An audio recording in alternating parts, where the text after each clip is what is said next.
대구 와룡산하고 비설산 철쭉이 유명하죠. 가보셨어요?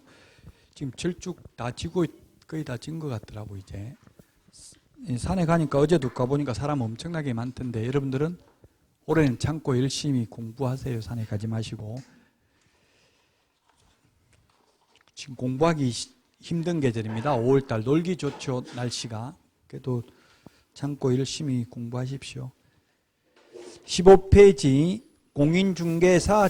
이제 여기부터는 논란의 여지가 없습니다. 지금까지 오늘 한 게 가장 어려웠습니다. 용어정의, 중개사물. 어려운 이유는 해석상의 문제니까 논란의 여지가 있다. 그러나 이제 15페이지 공인중개사 제도부터는 논란의 여지가 전혀 없습니다. 딱 법에 있는 것만 기억하면 됩니다. 자, 시험 시행기관입니다. 시험 시행기관은 원칙 시도지사입니다. 시도지사. 예외 국토교통부 장관입니다. 시험 시행기관. 동그라미 3번에 보니까 국토교통부 장관이 시험 문제 출제의 균형 유지 등을 위하여 필요한 경우에는 직접 시험 문제를 출제하거나 시험을 시행할 수 있는데, 이 경우에는 공인중개사 정책심의위원회 의결을 미리 거쳐야 됩니다. 미리 동그라미 하십시오. 사후 의결을 거치면 된다. X로 출제되었습니다. 미리 의결을 거쳐야 됩니다. 4번에 보면 시험 시행기관장은 시험 시행에 관한 업무를 공공기관의 운영에 관한 법률 제5조 제3항에 따른 공기업, 준정부기관 또는 협회에 위탁할 수 있습니다. 대학, 전문대학에는 위탁할 수 없습니다. 그래서 지금 현재 준정부기관인 한국산업인력공단에 위탁이 되어 있습니다. 그런데 자격증에는 한국산업인력공단 이사장 명의로 자격증이 교부되는 게 아니라 시도지사 명의입니다. 만약에 여러분이 대구광역시에 주민등록상 주소가 되어 있다면 대구광역시장 명의로 자격증이 교부됩니다. 여러분들이 원서 적을 때 두 가지를 적어요. 주민등록상 주소, 실제 거주 주소 두 개를 적는데, 실제 거주 주소가 아니라 주민등록상 주소지 시도지사 명의로 자격증이 교부됩니다. 그래서 만약에 서울시장 자격증 받고 싶으면 서울시라고 주민등록상 주소를 적으면 됩니다. 이사 안 가도. 이렇게 말했더니만 어느 강사가 그러던데 이사 안 가도 된다던데 산업인력공단에 전화해봤대요. 해보니까 안 된다 하던데요. 저한테 이렇게 또 질문을 했더라고요. 산업인력공단에 물으면 당연히 공식적으로는 안 된다고 할 수밖에 없죠. 원래 주민등록법상 실제 거주한 대로 주소를 옮겨야 되는 게 원칙이잖아요. 근데 현실적으로는 행정안전부 전산망을 통해서 실사를 하지는 않는다는 이야기입니다. 근데 이번에 재난지원금 주는 건 다시 그걸 철저하게 조사를 했더라고요. 저도 아들이 지금 세대주로 분리돼 가지고 학교 앞에 가서 지금 따로 살고 있거든요. 학교 멀어서 다니기 힘들다고. 그럼 별도로 세대주로 만들어놔서 그래서 재난지원금 따로 받으려고. 그럼 따로 돼 있으면 혼자 있으면 40만 원 받잖아요. 근데 이번에 저는 조회도 안 해봤는데 아들이 조회해보고 가구원 수가 한 명이라고 안 나오던데 이러더라고요. 가구원 수만 나오나 봐요. 지금 요일별로 조회할 수 있잖아요. 그 금액이 얼마인지 나오는 게 아니라 가구원 수만 나오더라고요. 지금 몰래 받아 먹으려고 했는데 가구원 수가 한 명이라고 안 나와서 저 못 받을 것 같은데 이러더라고요. 거의 못 받았는가 봐요. 왜냐면 국민건강보험료가 피부양자로 돼 있으면 안 되나 보더라고요. 뭉쳐야 나와. 근데 나이 많은 분들은 또 안 그렇더라고요. 나이 많은 분들은 저는 또 장인 장모님은 따로 세대주로 만들어 놓고 그렇게 했는데도 따로 나오더라고요. 기초 노령연금 받는 분들은 나이 많은 사람은 현금으로 이미 다 줘버렸어요. 4일날인가 5일날인가 줬죠 이미. 애들은 안 나오더라고. 따로 애들은 부모 밑으로 나오더라고요. 혼자 있으면 더 돈이 많이 나오잖아요. 40만 원이잖아요. 여러 명 있으면 4명 있으면 100만 원밖에 안 되고. 근데 우리 자격증은 실사 안 한다고요. 그냥 주민등록상 주소지 명의로 나오니까 여러분들이 대구에 주소 해놨다가 합격하고 나서 바꾸면 돼요. 산업인력공단 홈페이지에 가서 내 정보 수정을 하면 된다고요. 받고 싶은 시도지사가 있는 곳으로 주소를 적으면 된다고요. 만약에 예를 들면 지금 우리나라에서 가장 텃세가 지역감정이 가장 심한 곳이 제주도입니다. 지역 정서가 가장 심한 곳이 토백이들 이런 거 왕따 시키는 게 가장 심한 게 섬이 심하죠 대체로. 그럼 제주도에서 계속 중개업을 하려고 마음먹으면 제주도 시장, 제주도지사한테 받는 게 더 유리할 수도 있다는 이야기입니다.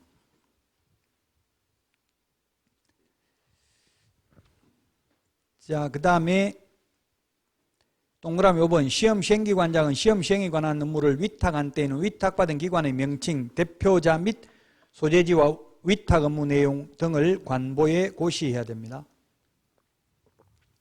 관보 고시입니다. 자, 업무 위탁 보겠습니다. 업무 위탁. 이제 5월달 강의는 비교를, 마지막 이론이기 때문에 비교를 하도록 하겠습니다. 자, 시험 업무 위탁입니다. 시험 업무 위탁은 원래 시도의사가 실시하는 게 원칙인데 원칙 시도의사라고 예외 국토교통부 장관. 근데 시도의사가 위탁할 수 있다. 공공기관의 운영에 관한 법률에 따른 공기업 또는 준정부기관이나 준정부기관, 그 다음에 어디다 위탁할 수 있다고 했어요? 협회. 협회 위탁한다고 하니까 수험생들이 데모하고 해가지고 지금 협회 위탁 안 하고 준정부기관인 산업인력공단에 위탁을 했어요. 협회 위탁하면 시험 문제를 어렵게 낼까요? 쉽게 낼까요? 그건 알 수 없어요. 제가 협회 실무교육, 협회도 제가 한국공개사 협회 실무교육 강사이기도 한데 그 협회 회장하고 밥 한번 먹었는데 그때 그러더라고요. 야, 이거 올해 손님 받아야 되는데 큰일 났다. 합격자 적어가지고. 그래서 협회 회장은 많이 뽑기를 바라고 협회 회원들은 많이 안 뽑기를 바라요. 그래서 알 수가 없어요. 어떻게 될지는. 지금 협회 같은 경우는 지금 대구는 모르겠는데 서울, 경기도는 지금도 예약이 다 꽉 차가지고 실무교육 받을 수가 없어요. 지금 갑자기 받으려고 하면. 지금 미리 예약이 다 돼 있다고요. 지금도 실시하고 있는데 왜냐면 합격자가 올해 많이 나와가지고 지금 6월달까지 이미 예약 다 찼대요. 빨리 받고 싶어도 못 받아요. 그리고 빨리 받으려고 누가 부산으로 간다더라고. 서울에는 한 대가 없으니까 이미 다 차 있으니까 아마 대구는 그렇게 어떤 일은 모르겠어요. 그래서 너무 합격자 많이 나오니까 지금 협회에서는 엄청나게 좋아한다고 계속 실무교육 해가지고 돈 받고 하잖아요. 3일 강의하고 15만 원 정도 받으니까 우리 학원 이 수강료에 비하면 훨씬 비싸요. 일주일도 안 하고 15만 원 받으니까 돈을. 그럼 4주 다 하면 여러분들은 60만 원 내야 돼. 학원비 한 달에. 학원비 많이 안 내는 대신 특강이나 다 들으세요. 특강 하니까. 특강 들어야 돼. 다 들어야 합격을 할 수가 있어요. 자, 그 다음에 특강 한다 소리 안 했어요? 토요일 5월 달에? 몰라요? 지금 5월 달도 해요. 5월 달 첫 번째 주에 다음 주인가? 다다음 주에 민법 할 텐데. 모른다고요? 아직 말씀을 안 하셨구나. 어쨌든 모든 학원에서 하는 모든 강의를 다 들어야 돼요. 돈을 많이 쓰면 무조건 합격해요. 돈 안 쓰면 합격하기 힘들어요. 인터넷으로만 하면 돈 안 쓰고 하려면은 그게 쉽지가 않다고요. 억지로 나와 앉아 있어야 됐지. 그 혼자서 3시간 공부하는 게 거의 불가능해요. 도서관에 뭐 독서실에 이런 데서 하는 게 쉽지가 않아요. 저도 애가 지금 대학 다니는데 독서실에 간다고 했다가 또 뭐라고 하더라. 그 카페, 스터디 카페 간다고 했다. 매 수시로 바꿔요. 그 스터디 카페 뭐 시간당 계산한다더라고. 또 얼마 계산해야 된다고 15만 원인가 계산 한 달 거, 2달 거 해놓는다 해놓고 또 금방 또 다른 지역에 가서 하고 계속 바꾸고. 왜 그렇게 했어요? 공부가 안 되니까 이러면 공부될까 저러면 공부될까 해보고 또 뭐 스타벅스 커피숍에 가서 한다고 앉아있고 그러다가 결국 한 번도 하나도 못했다더라고. 지금 공부 쉽지가 않아요 그게. 그래서 억지로라도 여러분들이 학원에 나와 앉아있으면 최소한 3시간 4시간이라도 하게 된다고 하루에. 여러분들이 아무것도 안 하는 것 같지만 나중에 가슴속에 조금씩 모르는 사이에 쌓이고 있는 거예요. 자, 교육위탁입니다. 교육도 원래 실무교육, 연수교육, 직무교육, 시도의사입니다. 물론 직무교육은 등록관 정도 실시할 수 있습니다. 근데 위탁할 수 있습니다. 어디다 위탁할 수 있습니까? 대학, 부동산 관련 학과가 개설된 대학, 전문대, 아마 지금 대구도 대구대학교에 위탁이 돼 있을 거예요. 지금 실무교육. 대구대학교 부동산학과 있죠? 그래서 대학, 전문대, 고등교육법에 의한 학교, 그 다음에 협회,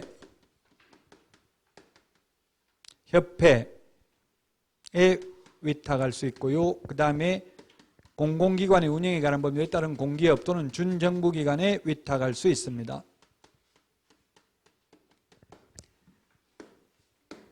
그 다음에 매수 신청 대리,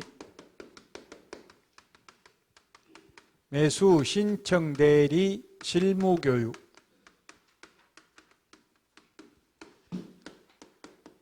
지정 승인 요청. 우리 프린터 53번, 오늘 내드린 프린터 53번 표에 보면은 매수 신청 대리 실무교육 지정 승인 요청 별표, 박스 안에 별표 해가지고 어디라고 되어 있습니까? 지정 승인을 요청할 수 있는 곳이 대학 전문대, 고등교육법에 의한 대학 부동산 관련 학과가 개설된 대학 전문대, 그 다음에 협회입니다. 이 세 개가 조금씩 다르잖아요. 비교를 해야 된다고요.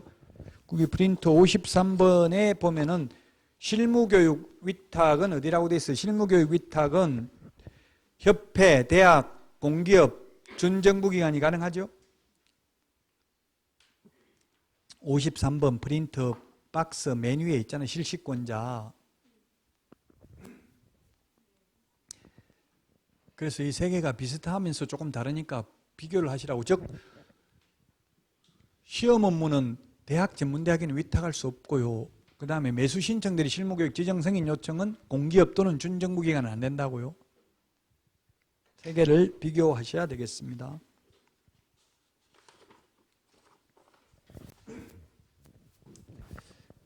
자, 그 다음에 15페이지 응시자격입니다. 응시자격. 응시자격은 시험은 원칙적으로 모두 시험 볼 수 있습니다. 교도소 복역 중인 자, 피성년 후견인, 피한정 후견인, 파산 선고받은 자, 신용불량자, 교도소에 복역 중인 자 모두 다 시험 볼 수 있습니다. 외국인도 시험 볼 수 있습니다. 무학, 학교, 학력 상관없습니다. 나이 상관없고 국적 상관없이 모두 다 시험 볼 수 있습니다. 다만 시험 못 보는 건 딱 두 가지밖에 없다. 부정행위하고 무효처분일로부터 5년간 자격 취소되고 3년 미경과자만 시험 볼 수 없다. 자, 부정행위는 프린터, 오늘 내드린 프린터 이제 밑줄 좀 찾아서 오늘부터 밑줄 치겠습니다.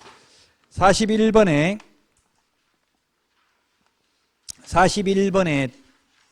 동그라미 1번, 2번입니다. 부정행위를 한 수험생, 부정행위를 한 출제위원 모두 5년간 자격이 박탈됩니다.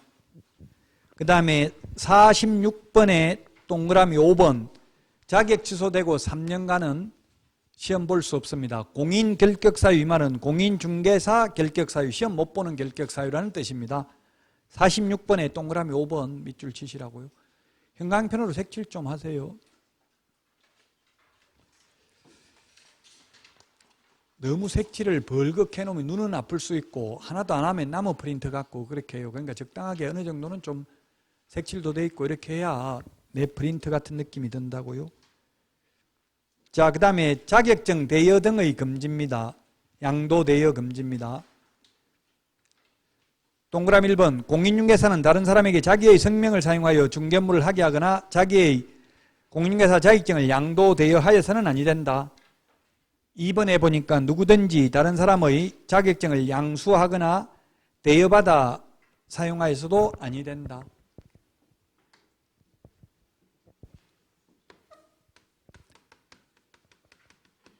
양도 대여한 자, 양수 대여받은 자, 둘 다 동일한 행정형벌입니다. 동일한 행정형벌. 동일한 행정형벌이 얼마입니까? 1년 이하의 전역이나 1,000만 원 이하의 벌금입니다. 빌린 사람도 마찬가지입니다. 빌리만 놓고 중개업을 안 했으면 1년 이하의 전역이나 1,000만 원 이하의 벌금이고, 빌려서 중개업을 했으면 무등록 중개업자로 3년 이하의 전역이나 3천만 원 이하의 벌금이죠. 시험에는 뭐 빌려서 중개업을 했다 이렇게 안 나오고 그냥 양도대여한 자, 양수대여받은 자 이렇게 나올 거예요. 동일한 행정 처분하면 X입니다. 즉 빌려준 사람만 자격 취소, 등록 취소되고 빌린 사람은 자격 취소, 등록 취소 안 되죠. 빌린 사람은 없어서 빌린 거잖아요. 빌려준 사람만 행정 처분 대상이라고요. 행정 처분이 자격 취소, 등록 취소 이런 걸 행정 처분이라 하거든요. 그래서 양도 대여한 자, 양수 대여 받은 자 둘 다 똑같다고. 빌려준 사람, 빌린 사람 모두 1년 이하의 징역이나 1,000만 원 이하의 벌금이지만 빌려준 사람만 행정처분 받고 빌린 사람은 행정처분 대상이 아니다.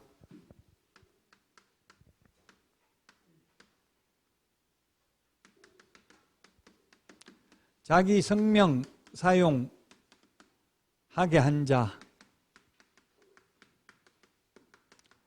자기 성명을 사용하게 한 자는 자격 취소 사유입니까? 등록 취소 사유입니까?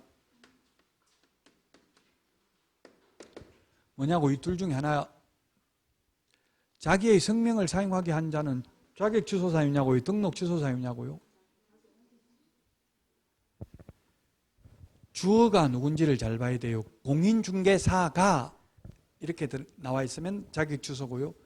개업 공인중개사가 주어가 이렇게 돼 있으면 등록 취소입니다. 자기 성명 사용하게 하는 거하고 양도대여하고 같아요. 누가 자기 성명을 사용하게 했느냐에 다르다고요. 공인중개사가 자기 성명 사용하게 한 거는 공인중개사 자격증 양도대여하고 똑같다고요. 개업 공인중개사가 자기 성명 사용하게 한 건 등록증 양도대여와 똑같아요. 이 법을 만든 사람은 실제 중개업을 해본 사람이 아니고 이론적으로만 만들었기 때문에 이런 약간은 바람직하지 않아요. 원래 현실적으로는 자격증만 빌려주고 등록증은 안 빌려주고 이런 게 없죠. 사실은 자격증, 등록증 같이 빌리죠. 현실적으로는 둘 다 빌리긴 하지만 이론적으로는 자격증 빌려주면 등록 취소된다 하면 X라고요. 자격증 빌려줬으면 자격 취소되고 등록증 빌려줬으면 등록 취소된다고요. 현실은 둘 다 같이 빌려주지만. 그래서 그 3번에 동그라미 1번 공인중개사는 밑줄 치놓으라고요. 주어. 만약에 개업공개사는 하면 자격 취소가 아니라 뭐라고요? 등록 취소라고요.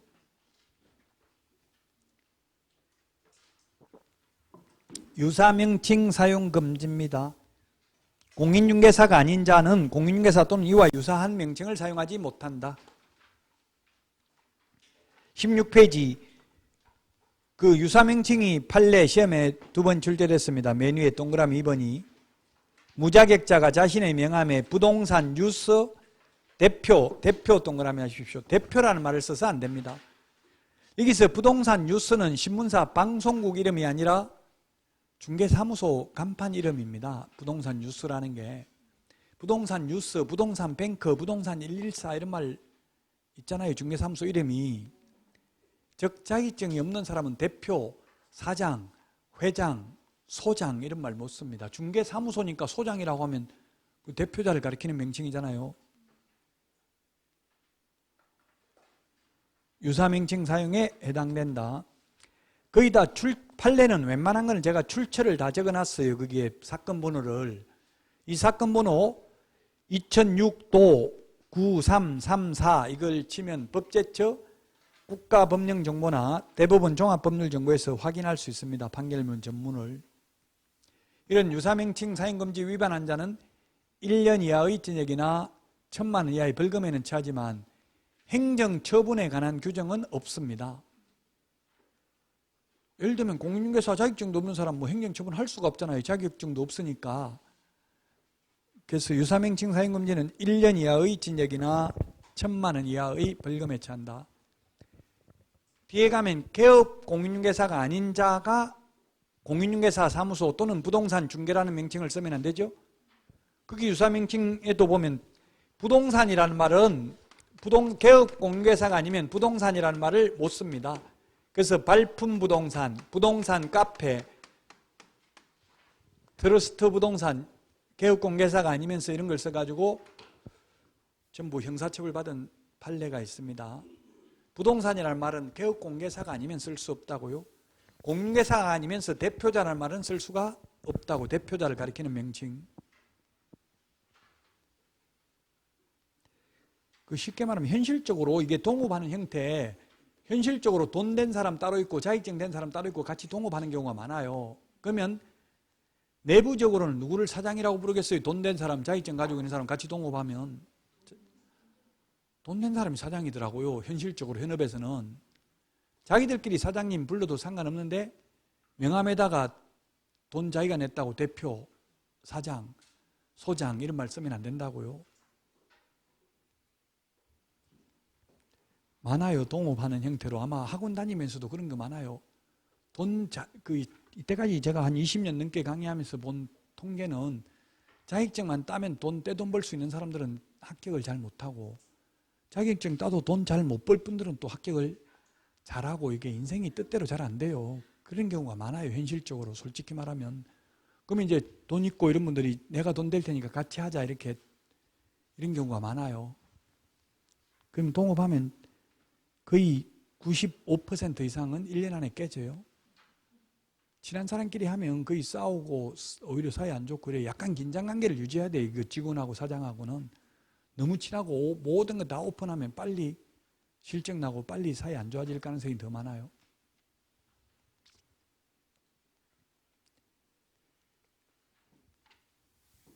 자, 이제 5번 시험 시행입니다.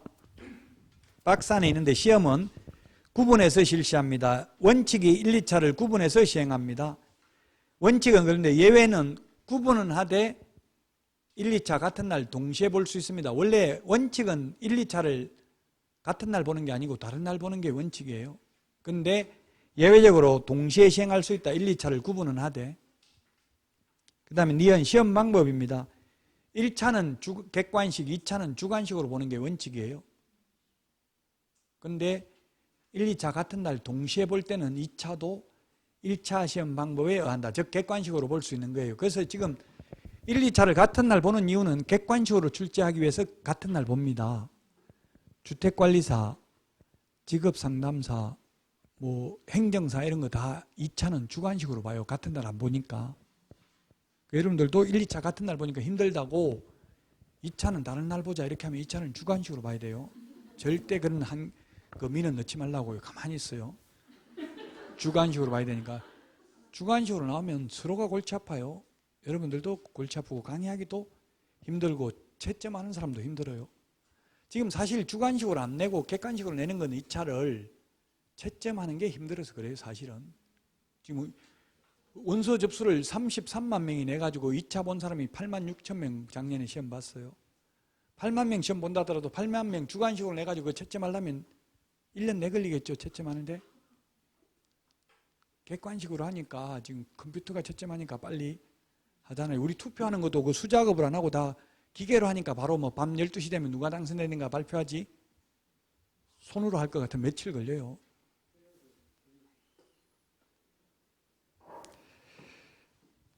어쨌든 지금 1차는 객관식, 2차는 주관식이 원칙이다. 그러나 같은 날 동시에 보면 2차도 객관식으로 볼 수 있다는 이야기입니다.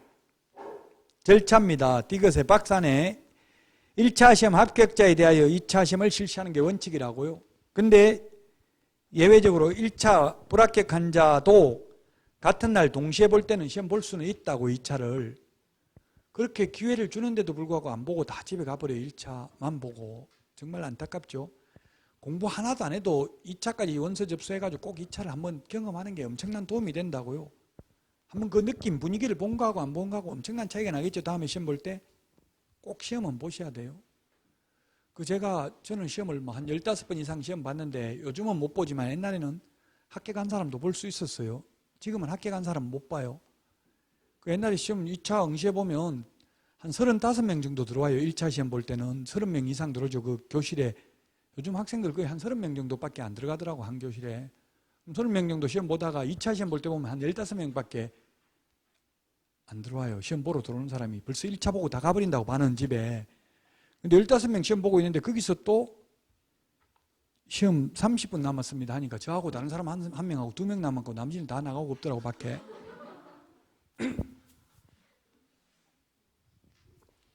그래서 2차는 시간이 많이 남는다고요. 1차는 시간이 딱 맞고요. 공부를 하면. 왜냐면 2차는 이거 예를 들면 뭐 숫자 아까 5년 부정행위면 5년 동안 시험 못 본다 했는데 이게 기억 안 나면 고민한다고 이게 4년 뭐 6년 이게 갑자기 기억나는 게 아니죠. 암기 안 돼 있으면 이건 틀릴 수밖에 없어요. 생각한다고 뭐 답이 나오는 게 아니잖아요. 그러니까 이거 생각할 필요도 없고 2차 과목은 그냥 그 자리에서 다 찍는 게 좋아요. 그냥 어떤 분들은 비워놨다가 3번 모른다고 비워놨다가 나중에 하려고 했다가 하나 밀리 적어가지고 다 위로 올라가가지고 떨어지고 이런 거 엄청나게 많아요. 가장 바람직한 건 그냥 그날 그 문제 보고 바로바로 답 체크하고 모르는 거 있으면 그냥 눈 감고 하나 찍어요. 그냥 그게 더 낫다고 나중에 고민하고 다시 들어왔다가 한다고 했다가 OMR 카드 비워놓고 하나 뭐 잘못하면 이게 밀려 적어가지고 꼭 밀려서 적는 분이 한 분은 있어요. 특히 40문제 한 번에 다 OMR 카드 마킹하려고 하면 힘들어요. 갑자기 10분 남았다 이렇게 하면 그때부터 손 떨려가지고 마킹이 안 된다고. 이거 미리 안 해놓으면 두 과목 동시에 하려고 하면. 뭐 저는 옛날에는 그 손 떨고 있는 여자분 제가 손을 꼭 잡아주긴 했는데 지금은 잡아줬다가는 잘못하면 감옥 갈 수도 있어요. 이제 못 들거나 말거나 내버려 둬야 돼 지금은. 그러니까 미리 모의고사 연습을 많이 하시고요. 모의고사 꼭 봐야 돼요. 시간 낭비하는 것 때문에 봐야 된다고요. 점수는 전혀 신경 쓸 필요 없고요. 그 오히려 충격 받아보는 게 좋아요. 지금 충격 받아보고 17.5점 받아보고 아 이럴 수도 있구나 이런 생각을 해봐야 되죠.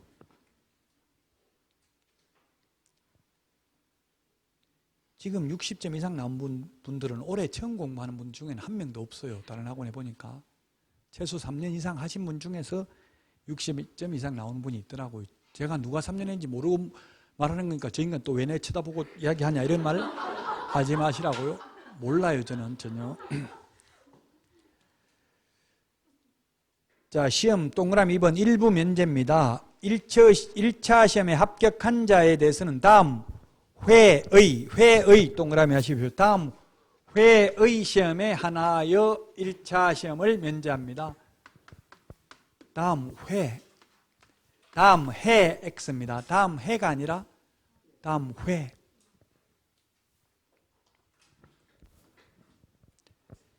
(30회) 1차 합격하신 분은 올해 31회만 면제된다고요?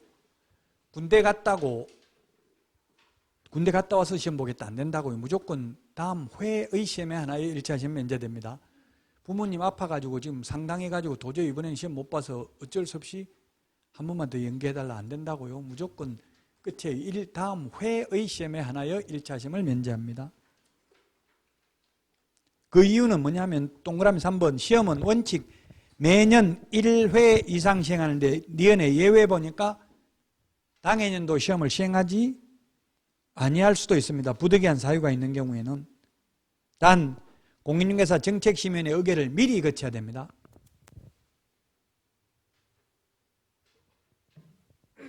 미리 의결을 거쳐야 됩니다.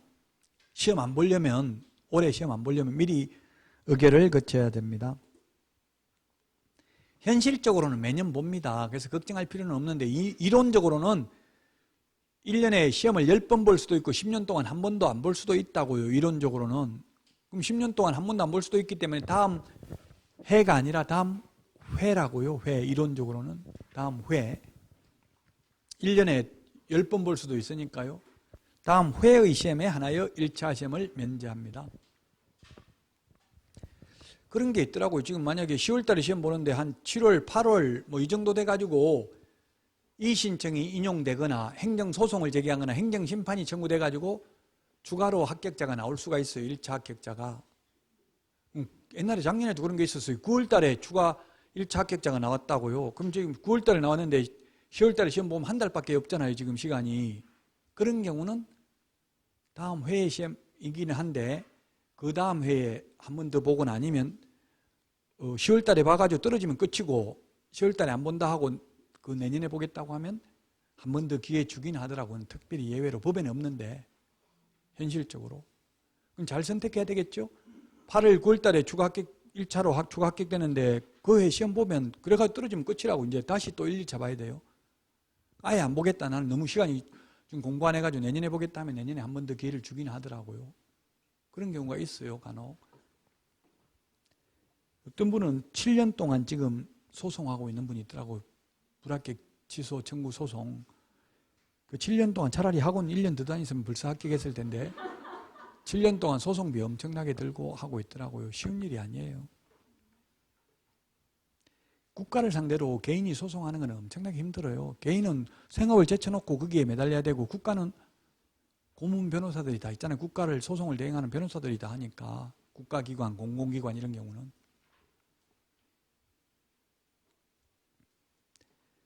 자, 그 다음에 동그라미 4번 시험 수당 등 지급입니다. 출제위원 및 시험 시행 업무 등에 종사하는 자에 대해서는 예산의 범위 안에서 수당 및 여비를 지급할 수 있다.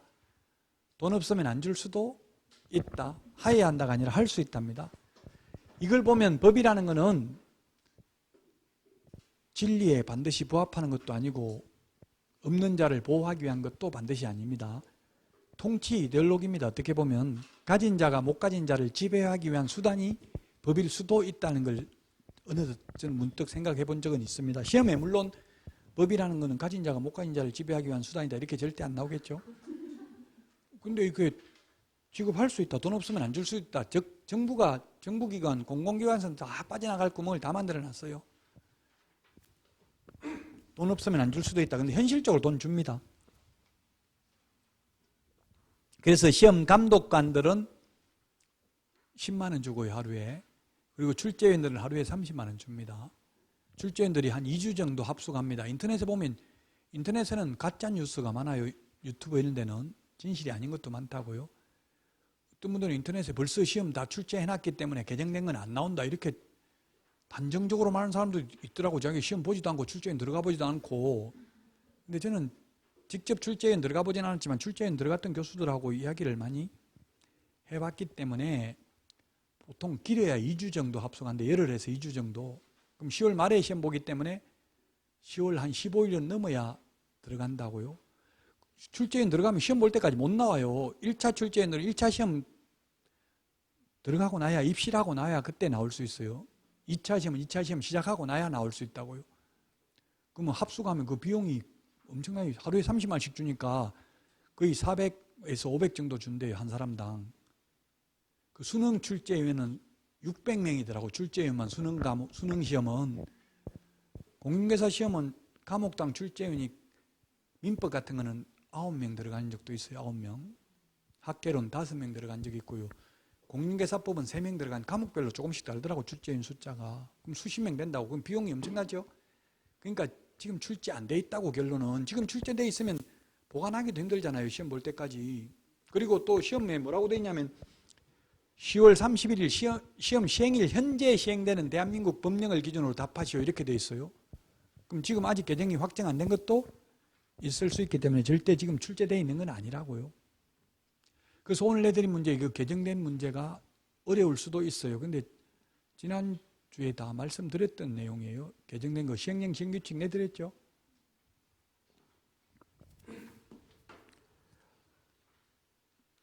자, 어쨌든 수당 및 여비를 지급할 수 있다. 하여야 한다가 아니라. 그 다음에 공인중개사 정책심의위원회입니다. 정책심의위원회는 국토부에 둘 수 있다. 위원회 4개 비교한 것 지난달 첫 번째 주에 프린트 내드렸죠. 위원회가 4개가 있다. 공인중개사 정책심의위원회, 그 다음에 공제운영위원회, 그리고 주택임대차위원회, 주택임대차 분쟁조정위원회가 있습니다. 프린터를 파일에 1,000원만 주면 10장 들어있는 거 파일 살 수 있어요. 과목별로 파일에 넣어 다녀야 돼. 그냥 같이 섞어 놓으면 찾기 엄청나게 힘들고 시간 많이 걸려요. 자, 그래서 공인중개사 정책심의위원회는 국토부에 둘 수 있다. 공제운영위원회는 협회에 둔다. 주택임대차위원회는 법무부에 둔다. 주택임대차 분쟁조정위원회는 대한법률구조공단 지부에는 둔다. 시도에는 둘 수 있다. 위원회 4개 비교하는 프린트 맨 위에 보면 있습니다.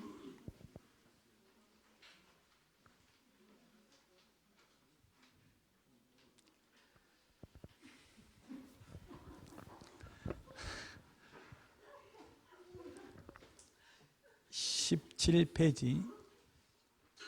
17페이지 맨 위에 그럼 뭘 심의하냐 하면은 기억해 보니까 공인중개사 시험 등 공인중개사 자격 취득에 관한 사항, 니은 중개업 육성에 관한 사항, 디귿 중개보수 변경에 관한 사항, 리얼 손해배상 책임 보장 등에 관한 사항.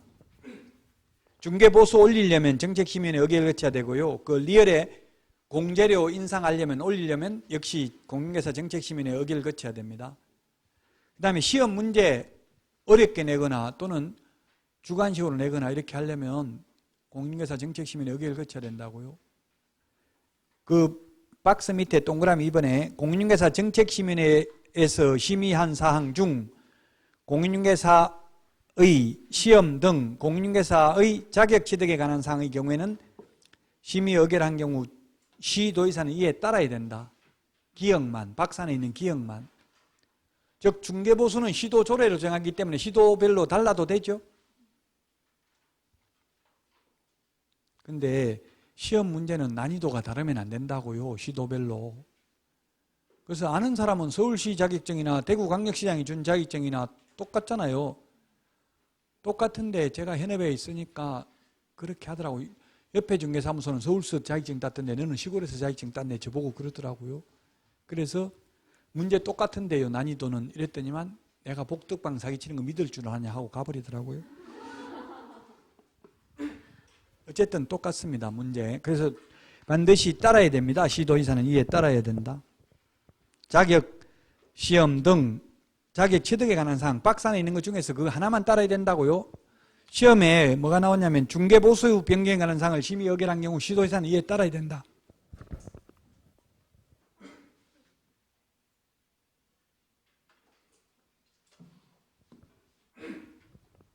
X로 출제됐습니다. 즉 자격 취득에 관한 사항만 따라야 됩니다. 그 에어컨 리모컨 안 가지고 있죠 거기에?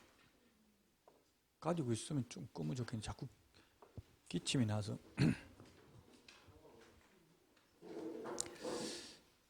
자, 그 다음에 양가로 2번 정책심의위원회의 구성입니다. 정책심의위원회의 구성. 정책심의위원회는 위원장 1명을 포함하여 7명 이상 11명 이내의 위원으로 구성합니다. 위원장 1명 포함입니다. 제외가 아니고 포함입니다. 제외하면 포함시켜버리면 8명이 되겠죠? 항상 모든 위원회는 원칙적으로 홀수입니다. 홀수. 왜? 짝수가 되면 민주적 정당성을 확보할 수 없잖아요. 민주주의의 가장 큰 원칙은 다수결의 원칙이라고 배웠습니다. 우리가 학교 다닐 때. 그래서 다수결의 원칙이 가장 큰 원칙이기 때문에 원칙적으로 과반수 출석, 과반수 찬성입니다. 모든 일반 의결 정족수는. 그래서 위원장 1명을 포함시켜야 된다고 제외시키면 짝수가 돼버리잖아요. 포함입니다. 포함. 프린트 39번에 6번에 있습니다. 오늘 내드린 거 형광펜으로 색칠하세요. 39번에 6번.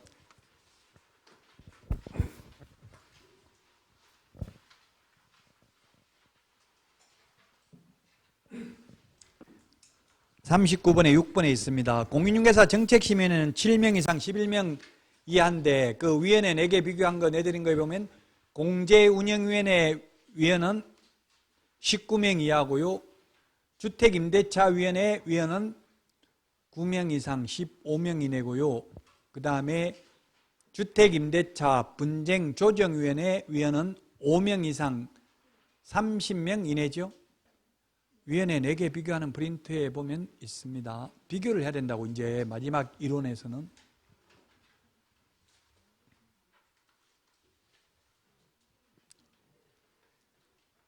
자, 그 다음에 동그라미 2번. 정책심의위원회의 위원장은 국토교통부 제1차관입니다. 예, 국토교통부 제1차관이고요.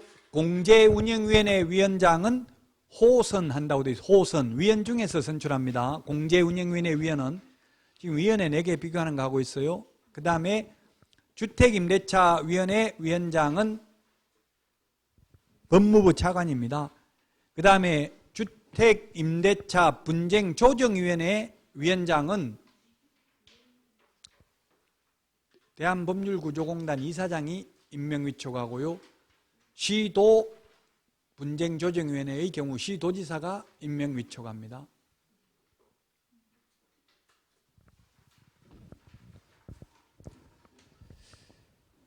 자, 그 다음에 정책심의위원회 위원은 보면 박스 안에 있는데, 위원은 국토교통부 4급 이상 또는 이에 상당하는 공무원이나 고위공무원단에 속하는 일반직 공무원, 4급이면 서기관이죠. 3급이 사무관, 5급이 사무관, 4급이 서기관, 3급이 부이사관, 2급이 이사관, 1급을 관리관 이렇게 하는데 뭐 그거 몰라도 되고요. 어쨌든 고위공무원단에 속하는 일반직 공무원입니다. 그 다음에 니은에 보면 고등교육법에 따른 학교, 즉 대학, 전문대학에서 부교수 이상입니다. 조교수가 아니라 부교수입니다. 부교수가 더 높죠, 조교수보다. 전임 강사, 조교수, 부교수, 정교수 이렇게 되잖아요. 그 다음에 디귿에 변호사 또는 공인회계사 자격이 있는 사람, 리얼에 협회에서 추천한 사람, 미엄에 보면 공인중개사 자격시험의 시행에 관한 업무를 위탁받은 기관의 장, 한국산업인공단 이사장이 추천한 사람, 비업에 비영리 민간단체에서 추천한 사람, 시옷에 소비자기본법에 의해서 등록한 소비자단체 또는 한국소비자원의 임직원으로 재직하고 있는 사람, 이형 그 밖에 부동산 금융 관련 분야에 학식과 경험이 풍부한 자가 정책심의위원회 위원이 될 수 있습니다.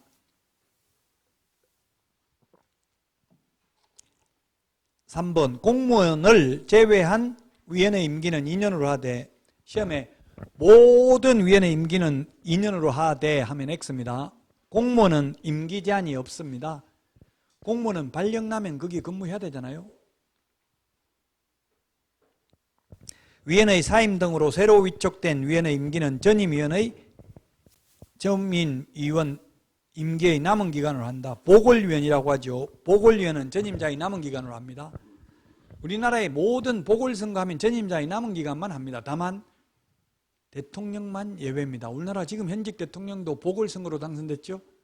전임자 남은 기간만 하는 게 아니라 새로 임기가 5년 시작됩니다. 그러나 국회의원 전임자 남은 기간만 합니다. 지자체장도 전임자의 남은 기간만 합니다. 보궐선거 하면.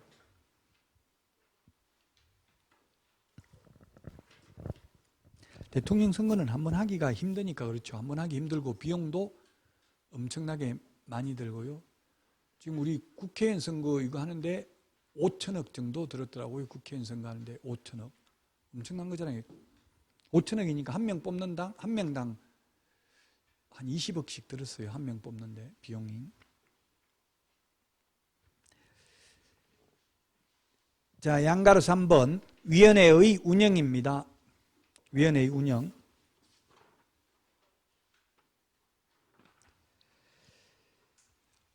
양가로 3번 위원회의 운영부터 쉬었다가 하겠습니다.